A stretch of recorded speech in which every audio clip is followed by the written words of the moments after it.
For advertisement, call 8125893028. Our Gmail maxtvtelugu@gmail.com. Max TV భక్తి ప్రేక్షకులకు నమస్కారం.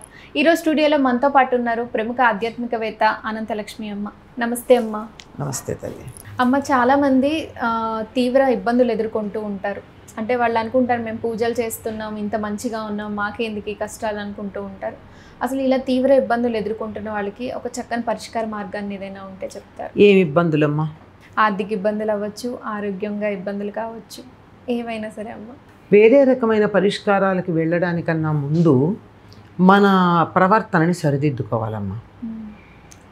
ఆరోగ్యానికి సంబంధించినవి అయితే మన అలవాట్లను సరిచేసుకోండి. చాలా మన ఆహారపు అలవాట్లు, విహారపు అలవాట్లు, రాత్రులు మేలుకొనడం, పగలు నిద్రపోవడం, ఆలస్యంగా నిద్ర లేవడం, ఎప్పుడు పడితే అప్పుడు తింటూ ఉండడం, ఏది చెత్త పడితే ఆ చెత్తను లోపల పడేస్తూ ఉండడం, ఇలాంటివి ఉన్నప్పుడు ఆరోగ్యం రమ్మంటే ఎట్లా వస్తుంది? కనుక ఇవేమన్నా మనం చేస్తున్నామేమో మన స్థాయిలో ముందు వాటిని చెక్ చేసుకోవాలి. నేను చెత్తంతా తింటాను, దేవుడానికి దండం పెడతా గనక నాకు ఆరోగ్యం ఇవ్వు అంటే ఎట్లా కుదురుతుంది? కనుక ఇలాంటి ఇబ్బందుల్ని ఆరోగ్యమైతే ఆహార విహారాలు రెండు సరి చేసుకోవాలి. ఆ పైన ఆర్థిక ఇబ్బందులు కనుక అయినట్టయితే మన ఖర్చులు ఎట్లా పెడుతున్నామో సార్ చూసుకోండి. అవసరాల భోగాల రెండు ఉన్నాయి. ఆర్థిక శాస్త్రంలోనే చెప్తారు నీడ్స్ అండ్ లగ్జరీస్ అని. నీడ్స్ అంటే అత్యవసరం, నీడ్ అంటే అన్నం తినాలి బతకాలి కనుక అది నీడ్. లగ్జరీ అంటే ఏదో వాడు తత్వంలో చెప్పినట్టు అన్నమైతేనేమిరా మరి సున్నమైతేనేమిరా, అందుకే ఈ పాడు పొట్టకు అన్నమే వేదామురా, పెరుగన్నమే వేదామురా, నెయ్యన్నమే వేదామురా, పప్పన్నమే వేదామురా అని చెప్పి పాడతాట. అంటే ఏదో ఒకటి దొరికిన దాంతో కడుపు నింపుకుందాం. ఆరోగ్యానికి పెద్ద సమస్య ఏం లేదు కడుపు నిండా తింటే, కానీ ఫలానాదే తినాలని లెక్క పెట్టుకుంటామే. అమ్మ వేసంకాలం వచ్చింది, మామిడి పండు లేకుండా భోజనం ఎట్లా చేస్తామని కూర్చుంటే ఇబ్బంది. మామిడి పండు మాట నుంచి కడుపు నిండా అన్నం తిందాం అనుకుంటే సమస్య లేదు. అవునా కదా? పక్కింటి వాళ్ళు ఏదో పంచపక్ష పరమాన్నాలు చేసుకున్నారు, నాకు అది లేదు కనుక నాకు అదే కావాలనుకుంటే అది ఇబ్బంది. కడుపు నిండా పప్పు అన్నం దొరికింది చాలే అనుకుంటే తృప్తి. ఇలాంటి విషయాల్లో ఎక్కడ మనం ఇబ్బందులు, అన్నం అర్థమవుతుందని చెప్తున్నాను, మిగిలిన అవసరాలు కూడా అంతే. మన స్థాయికి కారు కొనాలా, మన స్థాయికి విల్లా కొనుక్కోవాలా, ఆలోచించుకుని ఇవి మనకు అవసరమా లేదా అని నిర్ణయం చేసుకున్నప్పుడు ఆర్థిక ఇబ్బందులు ఎందుకుంటాయమ్మా? 100% ఆర్థిక ఇబ్బందులు మన ఆదాయాన్ని మించి ఖర్చు ఎక్కువ దృష్టిలో ఉండడం వల్ల.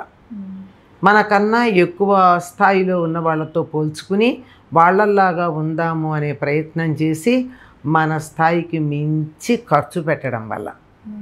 ముందర మన ఆదాయం ఎంత ఆలోచించుకుని ఆ తర్వాత మనం పెడుతున్న ఖర్చు ఏమిటి అన్నది లెక్క వేసుకుంటే సగం ఇబ్బందులు తగ్గుతాయి. నాకు బుర్రకి తెలియటం లేదు, అర్థం కావట్లా, నాకు అన్ని అవసరాల్లాగే కనిపిస్తున్నాయి, భోగాల్లాగా అనిపించట్లా. అట్లాంటప్పుడు కొంచెం విచక్షణ జ్ఞానం కావాలి. అటువంటి సందర్భంలోనే మనం ఇవన్నీ చేసిన తర్వాత దైవాన్ని అడిగితే అనుగ్రహం ఉంటుంది.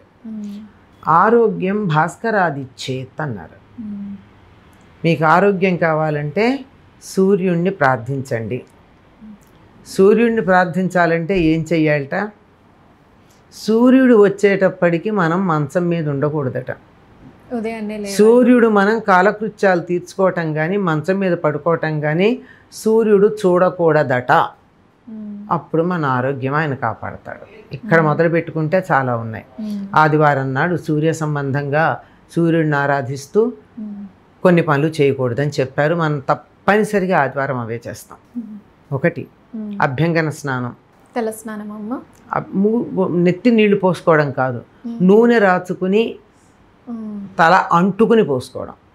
తల అంటుకోవడం వేరు, తల మీద నీళ్ళు పోసుకోవడం వేరు. చావు వార్త ఏమన్నా విన్నట్టయితే గబాలన నీళ్లు నెత్తి మీద పోసుకుంటాం, అది తల స్నానం. అది కాదు, తల అంటు అంటే తలకి నూనె పెట్టుకుని రుద్దుకుని చేసుకోవడం, చెయ్యకూడదు. కానీ పిల్లలకి పెద్దలకి సెలవులను ఆ రోజే పెట్టుకుంటాం మనం. అలాగే ఆదివారం నాడు మాంసాహారం పొరపాటును కూడా తినకూడదు.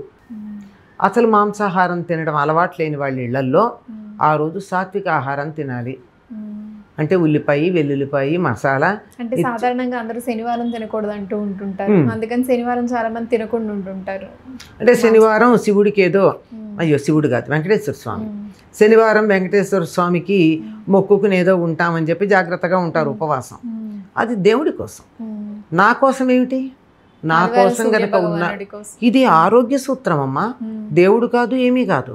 చక్కగా ఆదివారం నాడు తేలికైనటువంటి సాత్విక ఆహారం తినాలి. వీలైతే ఉపవాసం కూడా ఉండాలి. చాలా మంది ఆదివారాలు ఉపవాసాలు ఉంటారు. ఆదివారమే మీరు అన్నట్టు స్నానం, అభ్యంగన స్నానం అన్నారు, ఆదివారమే చేస్తుంటారు.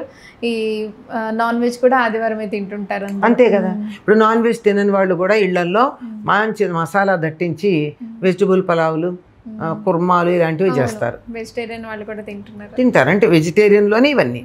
కానీ ఇవి మన అనారోగ్యానికి కారణం. ఇంకా బ్రహ్మచర్యం పాటించాలంటారు వివాహితులు. ఇంకా కొన్ని నియమాలు ఉన్నాయనుకోండి, ప్రధానంగా ఇవి. ఈ 3 నియమాలు ఆదివారం నాడు పాటించినటువంటి వారికి ఆరోగ్యం బాగుంటుంది. ఇంకా ఆరోగ్యం బాగుండాలంటే సూర్యోదయానికన్నా ముందు లేచి స్నానం చేసి, మామూలు స్నానం చాలు, స్నానం చేసి సూర్యుడు ఉదయిస్తూ ఉన్న సమయానికి సూర్యుడి వైపుకి తిరిగి సూర్య నమస్కారాలు చేయమంటారు. సూర్య నమస్కారాలు రావు మనందరికీ. అప్పుడు ఏం చేయొచ్చు? సూర్యుడు ఎదురుగా నిలబడి 2 చేతులు జోడించి ఇక్కడ ఇక్కడ నమస్కారం, అదొకటి చాలు. అంటే ఇది సూర్య నమస్కారం కాదు, మనం చేయగలిగింది, నేర్చుకోకుండా చేయగలిగింది. ఇది సూర్యుడికి ఎదురుగా నిలబడి సూర్యుడికి సంబంధించినటువంటి స్తోత్రాలు ఏమన్నా మీకు వస్తే చదువుకుని, లేదంటే సూర్యుడికి నమస్కారం చేయండి. ఓ సూర్యనారాయణమూర్తి నమస్కారం చేస్తున్నానని. దేవతలందరూ భావన మాత్ర సంతుష్టులు. మనం వాళ్ళని భావన చేస్తే చాలా తృప్తి పడతారు. అంతేగాని ఎంత స్తోత్రాలు చేశారా లేదా అని కాదు.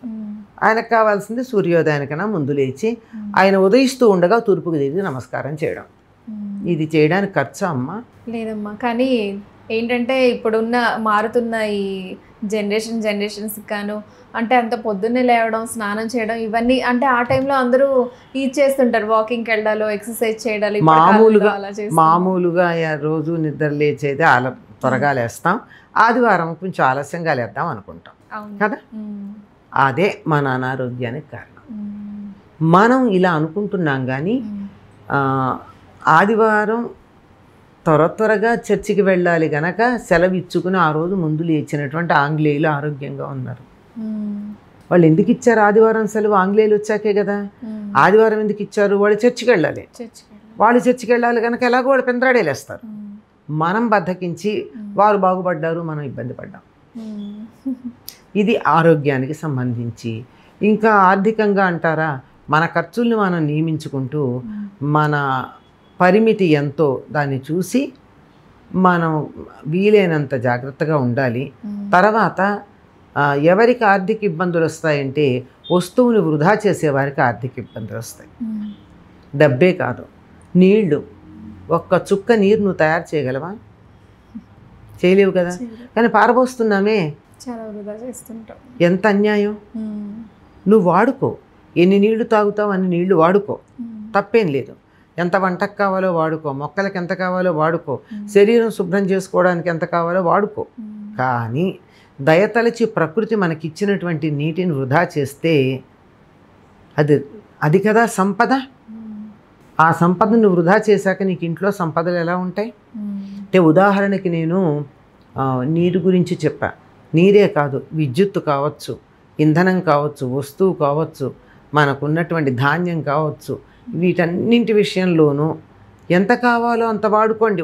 కొంచెం కూడా వెనకాడద్దు, సుష్టుగా వాడుకోండి. కానీ ఇంత కూడా వృధా చేయొద్దు. ఈ తేడా తెలియట్లా. మేము బాగా ధనవంతులం, మాకు చాలా ఉందే నిరూపించుకోవడానికి ఏం చేస్తారు? తిన్నంత తిని పారేసినంత పారేస్తారు. నీళ్ళ ధారలు ఇంట్లో అలా కారిపోతూ ఉంటాయి, ట్యాప్స్ ఓపెన్ ఉంటాయి, వాటర్ ప్రాబ్లం ఉన్నా సరే. మనుషులు లేకపోయినా ఇంట్లో అన్ని గదుల్లోనూ లైట్లు ఫ్యాన్లు తిరుగుతూ ఉంటాయి. ఆ ఇంట్లో లక్ష్మి ఉండమంటే ఎట్లా ఉంటుంది? నా పట్ల నిర్లక్ష్యంగా ఉన్నారు వీళ్ళు, నేను ఇక్కడ ఉండనంది. ధనం అగ్నిర్ధనం వాయుర్ధనం ఇంద్రో ధనం వసు. ఇలా ధనం అంటే ఏమిటి? మనకి శ్రీ సూక్తంలో చెప్పింది. ధనమన్నా సంపదన్నా అగ్ని, వాయువు, ఇంద్రుడు అంటే మన ఇంద్రియాలు, సంపదలు, భూమి, ఇవి కదా నిజమైనటువంటి సంపద. దాన్ని వృధా చేశాక నీకు క్యాష్ అలా ఉంటుంది.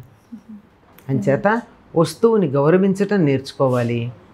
మనం తయారు చేయలేనటువంటి వాటిని వృధా చేయొద్దు, గౌరవించండి. తప్పనిసరిగా ఆర్థిక ఇబ్బందులు తొలగిపోతాయి. ఇంకా కావాలంటే లక్ష్మీదేవిని ప్రార్థించుకోండి. లక్ష్మి శుచిగా ఉంటేనే ఉంటుంది. ఎక్కడ అశుచి ఉందో అక్కడ లక్ష్మీదేవి ఉండదు. ఎక్కడ దెబ్బలాడుకుంటున్నారో అక్కడ ఉండదు. ఎక్కడ చెడ్డ మాటలు ఉన్నాయో అక్కడ ఉండదు. అంచేత ఇంటిని, ఒంటిని, మనస్సుని శుభ్రంగా పెట్టుకుని అమ్మవారిని ప్రార్థిస్తే వచ్చి కూర్చుంటుంది. ఆర్థిక ఇబ్బందులు తొలగుతాయి. ధన్యవాదాలమ్మ. నమస్తే అమ్మ.